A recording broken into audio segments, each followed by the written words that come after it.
Halo teman-teman, ketemu lagi sama saya Farah Nazila. Di sini saya akan menjelaskan tentang tape singkong. Kalian pasti sudah tahu kan tape singkong itu apa? Tapi aku mau jelasin sedikit deh tentang tape singkong. Tape singkong merupakan suatu olahan pangan yang menggunakan metode dalam bioteknologi pangan secara tradisional yang menggunakan bahan bakunya yaitu singkong. Kalian tahu tidak bagaimana sih cara membuat tape singkong dan faktor apa saja sih yang mempengaruhi dalam pembuatan tape singkong? Penasaran kan gimana cara membuatnya? Simak baik-baik ya video dari aku. Pertama-tama perkenalan dahulu ya. Nama aku Farah Nazila, NIM 23020119120013 dari Teknologi Pangan A Fakultas Peternakan dan Pertanian Universitas Diponegoro. Di sini saya akan menjelaskan tentang tape singkong. Tape singkong merupakan suatu bahan olahan pangan yang terbuat dari singkong melalui cara fermentasi. Singkong merupakan jenis umbi yang banyak ditemui baik di dataran tinggi maupun dataran rendah. Dan singkong memiliki warna yang putih dan memiliki rasa yang gurih. Singkong termasuk dalam jenis tanaman yang mengandung karbohidrat dan energi yang cukup tinggi. Menurut Departemen Pertanian tahun 2012, singkong memiliki kandungan air dan karbohidrat sebesar 60 gram dan 37,90 gram per 100 gram bahan. Namun, umbi ini itu jarang sekali orang mengolahnya, padahal umbi ini bisa dijadikan sebagai makanan yang memiliki harga jual yang tinggi, seperti dalam pengolahan tapai. Menurut Junaidi tahun 2019, tapai merupakan jenis makanan tradisional yang dihasilkan dari fermentasi bahan pangan sumber pati yang melibatkan starter dalam proses pengolahannya. Menurut Junaidi dan Wikandari tahun 2020, singkong ini memiliki potensi yang tinggi dalam bidang pangan, seperti proses fermentasi. Fermentasi merupakan proses pengawatan alami dengan bantuan mikroorganisme yang dapat mengubah karbohidrat menjadi alkohol dengan hasil akhirnya memberikan rasa yang kuat pada makanannya. Menurut Budiharjo et al. Tahun 2018, fermentasi merupakan proses biologis yang dilakukan dengan bantuan mikroorganisme untuk memecah substrat organik sehingga membentuk suatu produk. Dalam proses fermentasi harus menggunakan starter yang baik agar dalam proses akhirnya akan didapatkan kualitas tape singkong yang maksimal. Ragi tape atau starter yang digunakan dalam tape singkong biasanya menggunakan ragi merek NKL. Mengapa sih menggunakan ragi jenis NKL? Hal ini dikarenakan menurut Purba et al. Tahun 2016, ragi ini termasuk dalam jenis ragi yang memiliki sumber Saccharomyces cerevisiae yang dapat hidup secara aerob dalam media fermentasi. Menurut Berliana et al. Tahun 2016, ragi merupakan inokulum atau starter yang digunakan dalam fermentasi dalam pembuatan produk. Proses fermentasi dengan starter akan menghasilkan alkohol dan karbon dioksida. Penasaran kan gimana sih proses dalam pembuatan tape singkong? Simak baik-baik ya video berikut ini.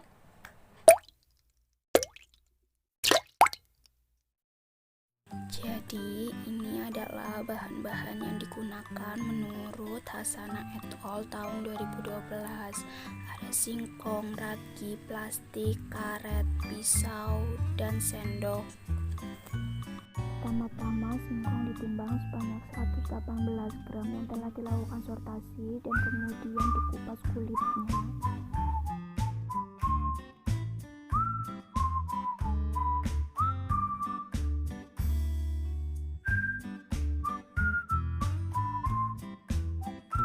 Kemudian singkong dicuci hingga bersih. Air direbus untuk mengukus singkong hingga mendidih. Selagi menunggu air mendidih, ragi dihaluskan hingga benar-benar halus. Seperti ini dia ragi yang telah dihaluskan hingga benar-benar halus. Setelah air mendidih, singkong dikukus selama kurang lebih 30 menit. Tujuan dari perebusan singkong dikarenakan singkong merupakan umbi yang mengandung racun sianida. Menurut Sari dan Astili tahun 2018, senyawa sianida dapat menghambat proses penyerapan oksigen pada sistem pernafasan sehingga dapat menyebabkan sesak nafas, hilangnya kesadaran, dan kematian. Racun ini juga dapat merusak cita rasa dari singkong. Menurut Nasution tahun 2015, asam sianida akan memberikan rasa pahit yang menandakan kadar racunnya yang sangat tinggi.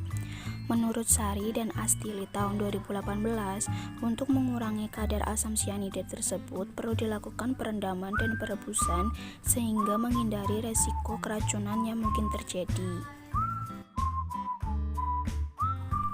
Setelah matang, singkong diangkat didinginkan pada suhu ruangan selama kurang lebih 1 jam. Menurut Astutik tahun 2019 menyatakan bahwa mikroba yang terdapat dalam ragi tidak bisa hidup dalam suhu yang tinggi. Apabila ragi dicampurkan dalam kondisi singkong yang masih panas, akibatnya mikroba akan mati dan proses fermentasi tidak akan berhasil. Selanjutnya, singkong yang sudah dingin ditimbang dengan berat 118 gram sebanyak 3 kali per sampel dan setiap sampel singkong dihancurkan. Singkong yang sudah dihancurkan masing-masing diberi ragi sebanyak 1 gram per sampel dan diaduk secara merata. Singkong yang sudah diberi ragi dibungkus dengan plastik, kemudian diikat dengan karet dan disimpan selama 3 hari pada suhu kamar, serta harus disimpan rapat dalam kemasannya. Hal ini dikarenakan agar tidak terkontaminasi dengan bakteri pembusuk, jamur, dan serangga. Dan ragi itu bersifat anaerob, yaitu bakteri yang tidak dapat tumbuh dalam suasana yang banyak mengandung oksigen, sehingga perlu pengemasan yang tertutup rapat.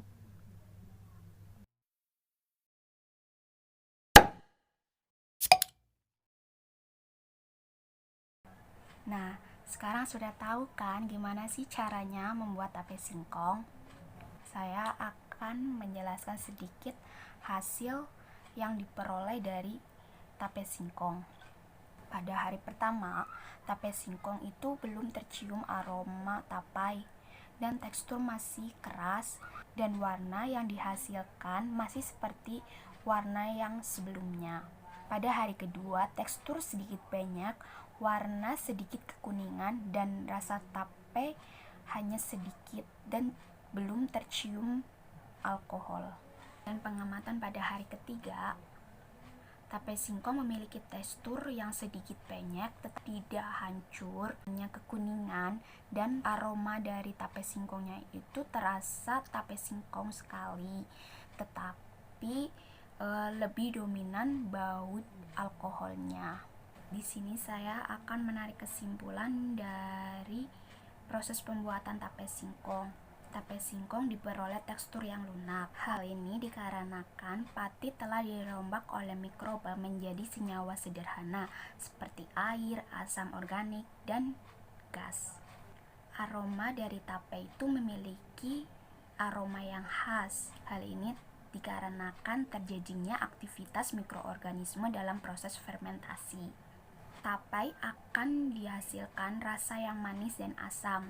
Rasa manis dan asam ini akibat pati telah merombak secara maksimal menjadi glukosa sebelum diubah menjadi alkohol. Rasa asam dihasilkan dari hasil penguraian mikroba akan dipecah menjadi asam asetat. Kualitas produk fermentasi dipengaruhi oleh suhu, kelembapan, jumlah ragi, jenis ragi, dan lama waktu yang digunakan. Menurut Haryadi tahun 2013, faktor yang mempengaruhi keberhasilan tape yaitu oksigen, suhu, tingkat keasaman, dan ragi. Menurut Nancy tahun 2013, semakin banyak ragi yang ditambahkan, maka akan semakin tinggi kadar alkohol, total asam, serta menurunnya nilai pH dan kadar gula bereduksi. Menurut Hasanah et al. Tahun 2012, suhu dan kelembapan dalam pengemasan sangat berpengaruh pada rasa tapenya, yaitu akan diperoleh rasa yang begitu manis dengan melalui fermentasi anaerob, karena dapat melakukan aktivitas dengan sempurna. Menurut Canino tahun 2019, suhu mempengaruhi mikroba untuk fermentasi. Suhu yang optimum sekitar 35-40 derajat Celcius. Menurut Mardiansa et al. Tahun 2020, semakin lama waktu pengukusan dan fermentasi, maka akan diperoleh tekstur yang sangat hancur. Tahapan dalam pembuatan tape yaitu penimbangan, pencucian, pengukuran, penambahan ragi, dan pengemasan. Konsentrasi ragi yang terlalu banyak menyebabkan gula sederhana yang dihasilkan selama proses fermentasi akan semakin berkurang. Hal ini dikarenakan gula akan diubah menjadi alkohol. Akibatnya, rasa manis tape akan semakin berkurang. Lama proses fermentasi sangat berpengaruh terhadap kandungan kadar glukosa dan organoleptik dari tape singkong. Pemeraman dilakukan pada ruangan yang tertutup agar diperoleh tape singkong dengan kualitas yang maksimal.